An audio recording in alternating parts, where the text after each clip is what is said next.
হযরত মুসা আলাইহিস সালাম তার সম্প্রদায়ের লোকদেরকে নিয়ে লোহিত সাগর পার হয়ে যাচ্ছেন, কিন্তু তাদের মধ্যে থেকে একটি লোক যার নাম ছিল সামেরী, সে সবার পিছনে পিছনে চলছিল।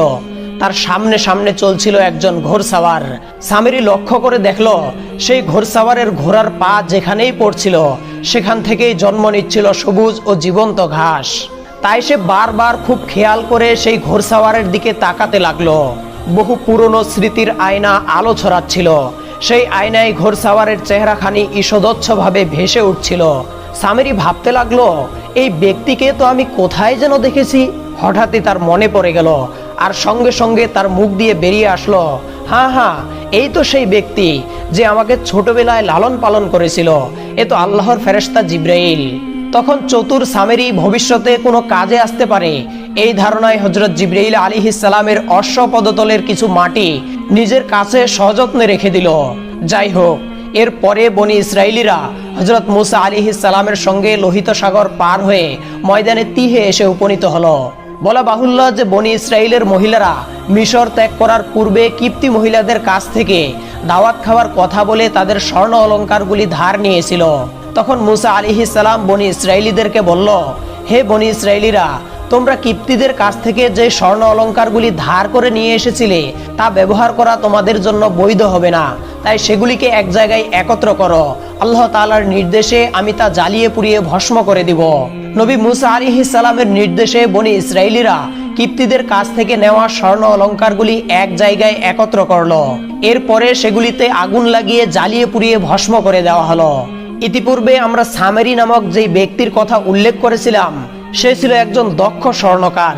স্বর্ণ অলংকারের প্রতি তার ছিল জন্মগত দুর্বলতা এবং প্রবল লোভ। যখন সে দেখল বনি ইসরাইলীরা কিপ্তিদের কাছ থেকে নেওয়া স্বর্ণ অলংকারগুলি জ্বালিয়ে পুড়িয়ে ভস্ম করে দিল এবং তা এক জায়গায় ফেলে রেখে চলে গেল, তখন সামেরী সেই গলিত স্বর্ণ অলংকারের একটি অংশ চুরি করে তার বাড়িতে নিয়ে গেল।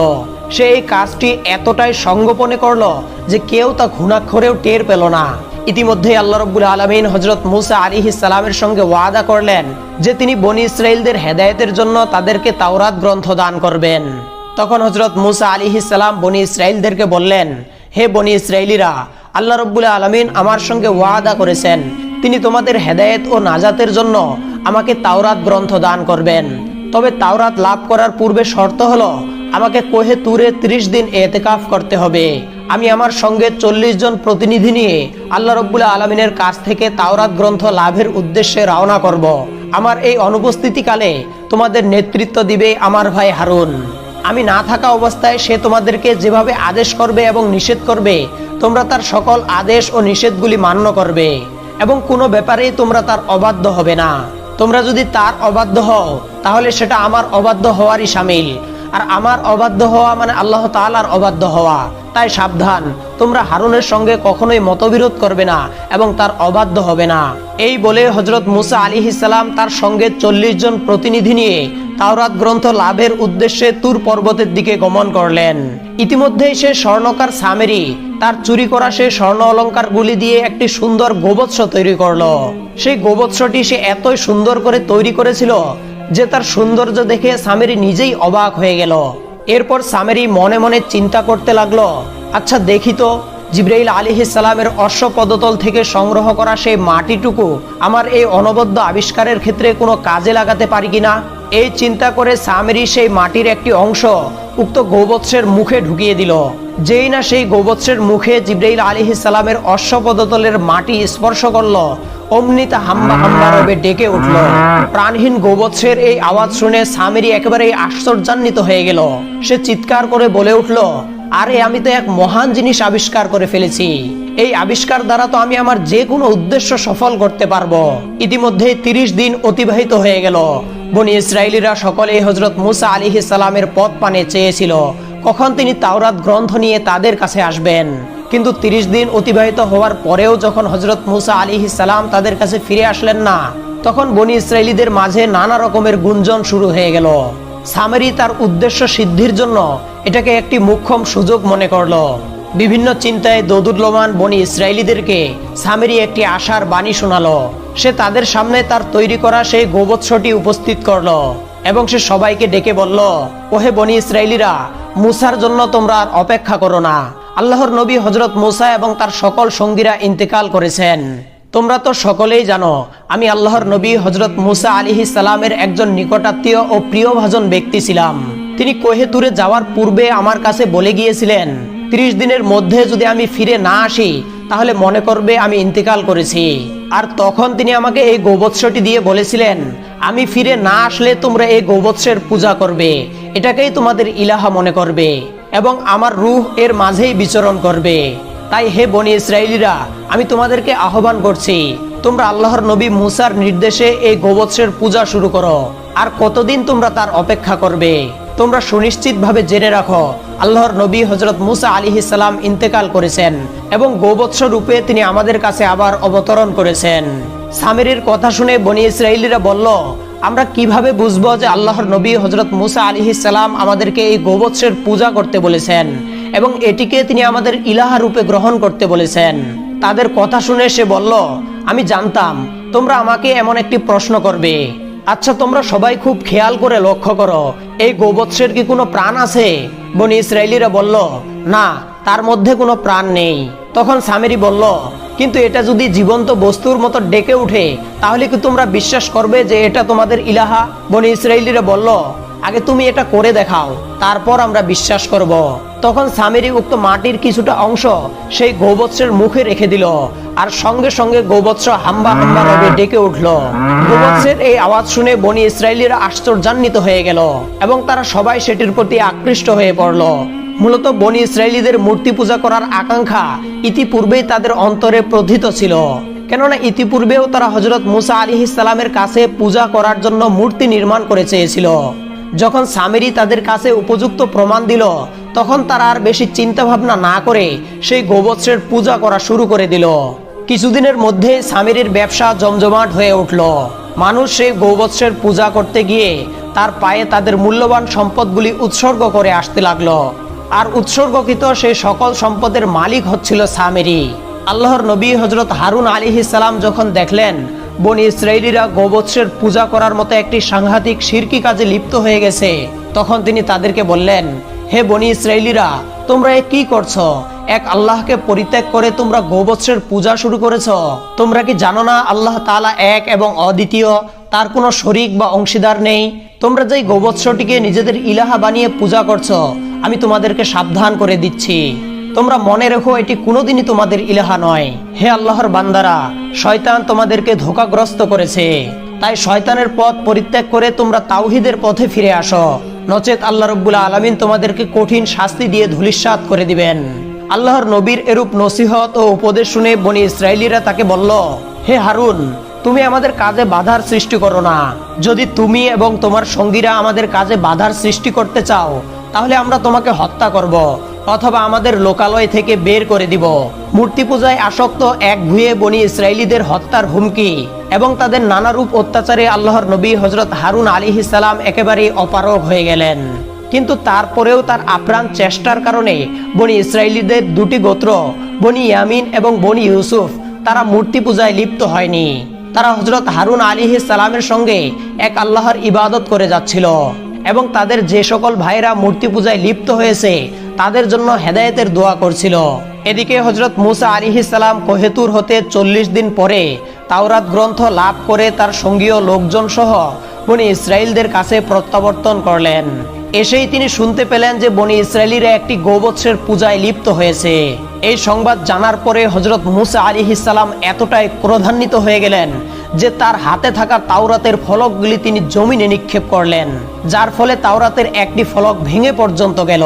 অতঃপর তিনি বনি ইসরাইলীদেরকে জিজ্ঞাসা করলেন, হে বনি ইসরাইলীরা, কেন তোমরা সামিরীর কথায় ভুলে গোবৎসের পূজায় লিপ্ত হলে? আমি কি তোমাদেরকে গোবৎসের পূজা করার জন্য বলে গিয়েছিলাম? এরপরে তিনি হযরত হারুন আলাইহিস সালামের দাড়ি ও চুল ধরে টানতে টানতে বলতে লাগলেন, তোমাকে তো আমি তাদের প্রতিনিধি রূপে রেখে গিয়েছিলাম।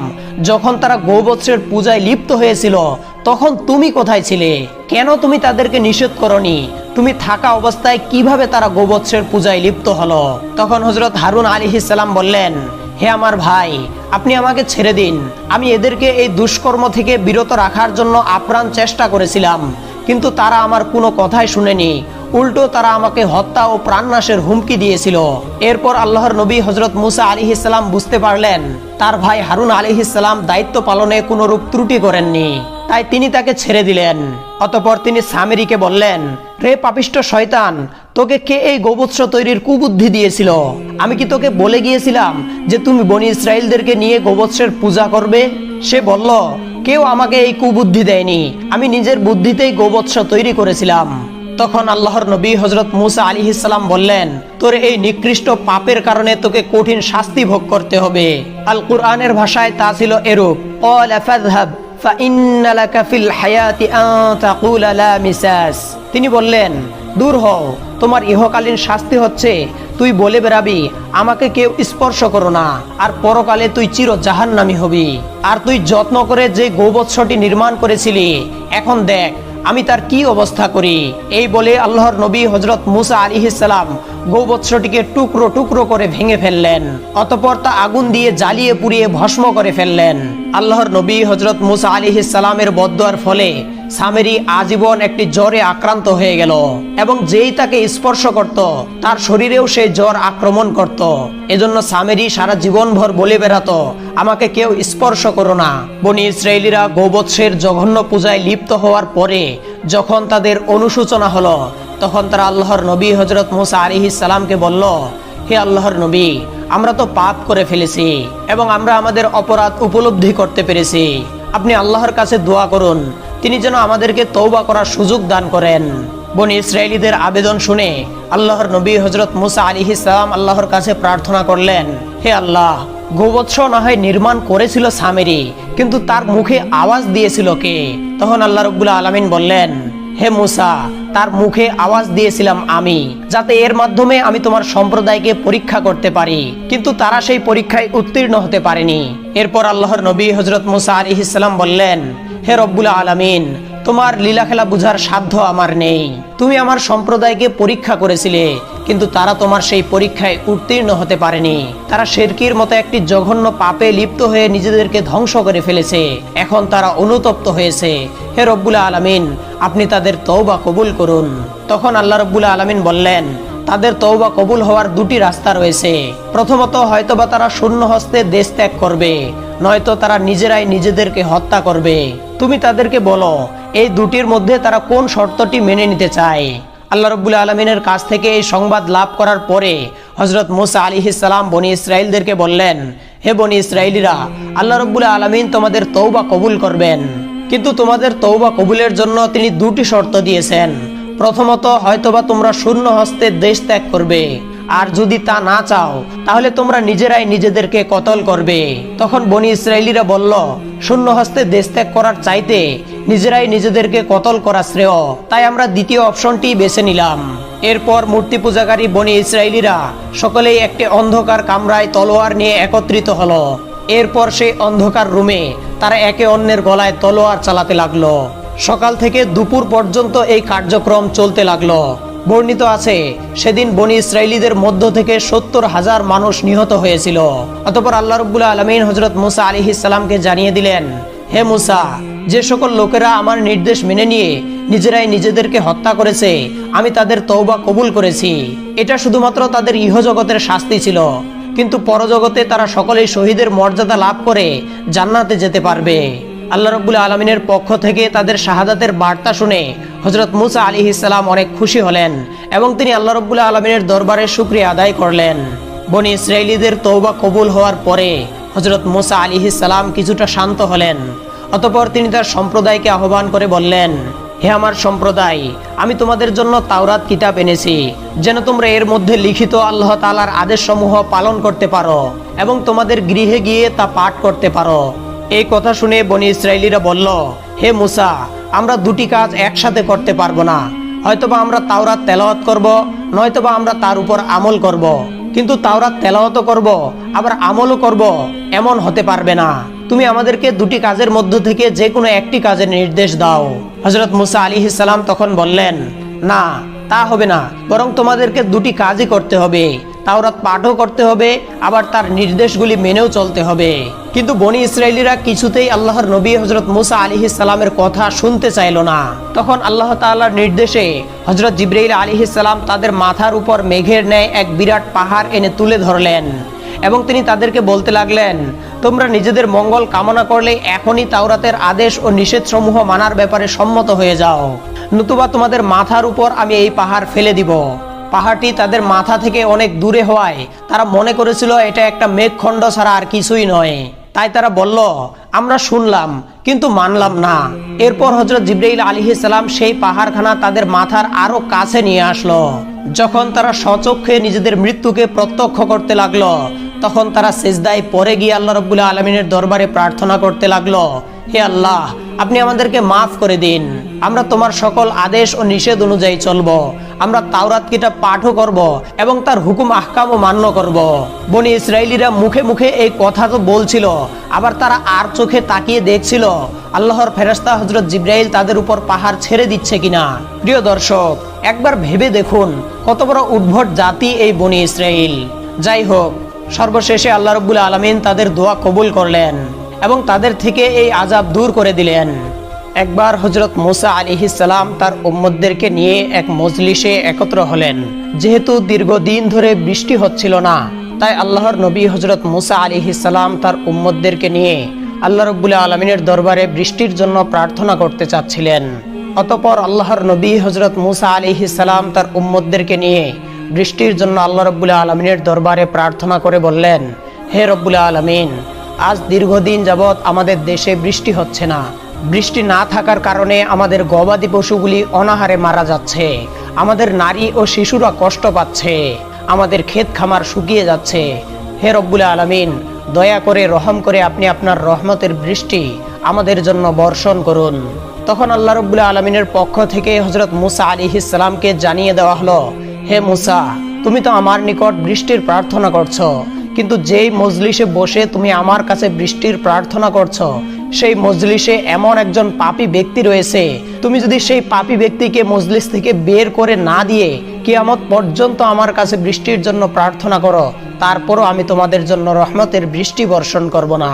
অতঃপর আল্লাহর নবী হযরত মুসা আলাইহিস সালাম উপস্থিত জনতাকে লক্ষ্য করে বললেন, হে বনি ইসরাইলিরা, তোমরা আল্লাহর কাছে বৃষ্টি চাচ্ছ, কিন্তু আল্লাহ রাব্বুল আলামিন আমাকে জানিয়ে দিলেন এই মজলিসে এমন একজন পাপী ব্যক্তি রয়েছে, সে যদি আমাদের মজলিস থেকে বের হয়ে না যায়, কিয়ামত পর্যন্ত আল্লাহ রাব্বুল আলামিন আমাদের দোয়া কবুল করবেন না এবং আমাদের জন্য তিনি রহমতের বৃষ্টি বর্ষণ করবেন না।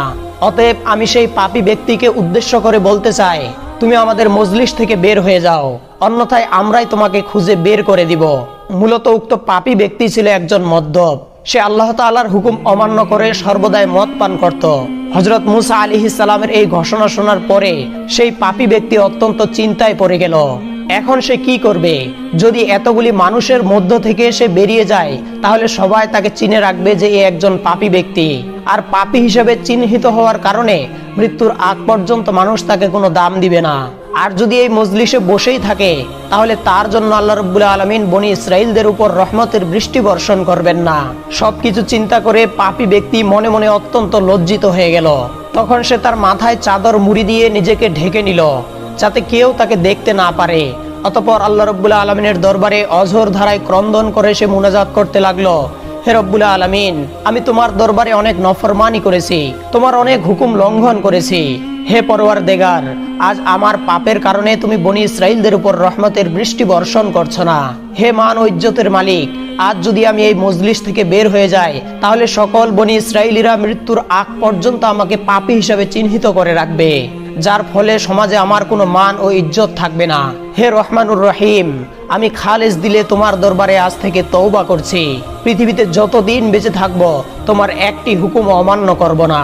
হে আল্লাহ, তুমি তোমার এই অভাগা ও গরিব বান্দার সকল গুনাহগুলি ক্ষমা করে তার তওবা কবুল করে নাও। সেই ব্যক্তি এমন অশ্রুঝরা করুণ সুরে এই দোয়াগুলি আল্লাহ রাব্বুল আলামিনের দরবারে করলো যে আল্লাহ তাআলার আরশ কেঁপে উঠল। অতঃপর আল্লাহ রাব্বুল আলামিন সেই ব্যক্তিকে ক্ষমা করে তার উসিলাতেই বনী ইসরাইলদের উপর অঝোর ধারায় রহমতের বৃষ্টি বর্ষণ করলেন। বৃষ্টি আরম্ভ হয়ে গেলে হযরত মুসা আলাইহিস সালাম অত্যন্ত আশ্চর্যান্বিত হয়ে আল্লাহ রাব্বুল আলামিনকে প্রশ্ন করলেন, হে রব্বুল আলামিন, আপনিই তো বললেন এই মজলিসে এমন একজন পাপী ব্যক্তি রয়েছে যাকে বের করে না দেওয়া পর্যন্ত বৃষ্টি বর্ষণ হবে না। মজলিস থেকে তো কোনো একজন লোকও উঠে যায়নি, তাহলে উক্ত পাপী ব্যক্তি মজলিসে বিদ্যমান থাকা সত্ত্বেও কেন আপনি বৃষ্টি বর্ষণ করলেন? তখন আল্লাহ রাব্বুল আলামিন হযরত মুসা আলাইহিস সালামকে জানিয়ে দিলেন, ওহে মুসা, যেই পাপী ব্যক্তির কারণে আমি তোমাদের উপর বৃষ্টি বর্ষণ বন্ধ করে দিয়েছিলাম, সেই পাপী ব্যক্তির উসিলাতেই এখন তোমাদের উপর রহমতের বৃষ্টি বর্ষণ করছি। হে মুসা, সেই পাপী ব্যক্তি আমার দরবারে এমন খালেজ দিলে তওবা করেছে যে তার তওবার বাক্যগুলি শুনে আমার আরশ পর্যন্ত কেঁপে উঠেছে। আর কোনো বান্দা অনুতপ্ত হয়ে আমার দরবারে তওবা করবে, সেই তওবা আমি কবুল করব না, এমন রব তো আমি নই মুসা। তাই তুমি বনী ইসরাইলদেরকে জানিয়ে দাও যে খালেজ দিলে অনুতপ্ত হয়ে আমার দরবারে তওবা করবে, তার পাপ যদি পাহাড় সমান হয়, তাহলে আমি আল্লাহ তার সকল পাপ ও গুনাহগুলিকে মোচন করে তাকে নিষ্পাপ ও মাসুম করে দিব।